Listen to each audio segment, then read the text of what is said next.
rasta ikomoka. Nabonye abantu barimo badisita benshi ngo bya rasta ngo simbizi. Ndayizi cyane cyane cyane mu buryo nzi ivuka ryayo, ndayizi cyane. I saw some people debating on what I thought about Rastafarism. I understand its origin, where it came from, some origin of. Kubwo bacu bagira ubwiza bakagira ngo nukoza gusa bambaye ubusa hano imbere. Nibaje kugwerekana hanze hari women are beautiful, but they can't even go to the ugomba kwikwiza, ugomba kwambara neza. Mwumva bakobwa, ntimukaza mwambara amapantaro hano imbere, muze mwambara amakanzu meza.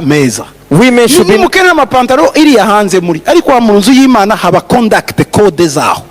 So our women, abahungu bacu nimukaza mushyiraho imisatsi ya rasta, iriya misatsi ya rasta kandi muri abana beza no gutobora amatwi biriya sibyo. Abarasta batangiye ryari? Batangiye ari abarakare.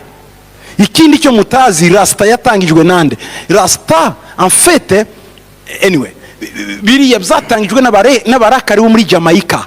Abenshi bari bavuye muri Congo. Buriya Congo niyo hamwe n'abagabone bashiramo vodru, niho rasta ikomoka.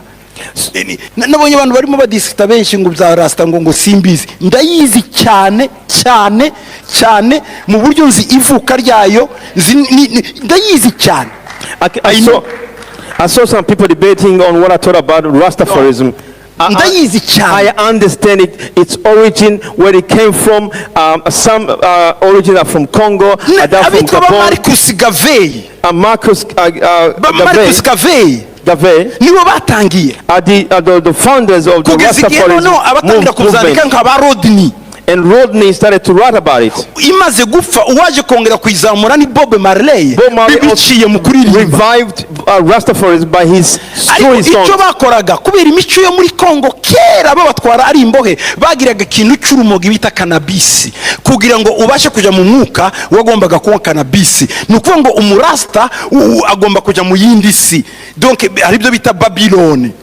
So ndayizi cyane. The reason why The reason why Rastas smoke cannabis or marijuana, the origin is from Congo a long time ago, where they were worshipping idols. They had to smoke cannabis to go into trance and worship their idols. That's why it's involved in Rastafarism.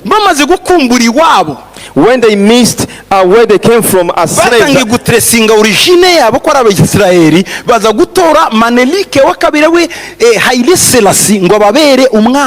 so babere mu buryo bamwita ngo niwe Yesu.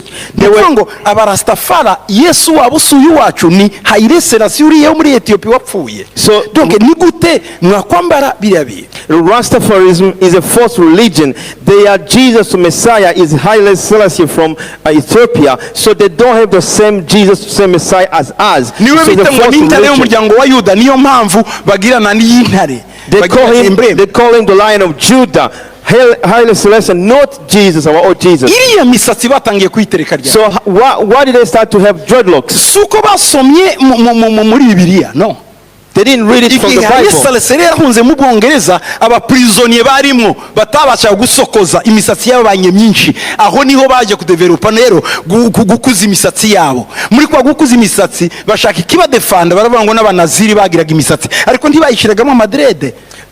The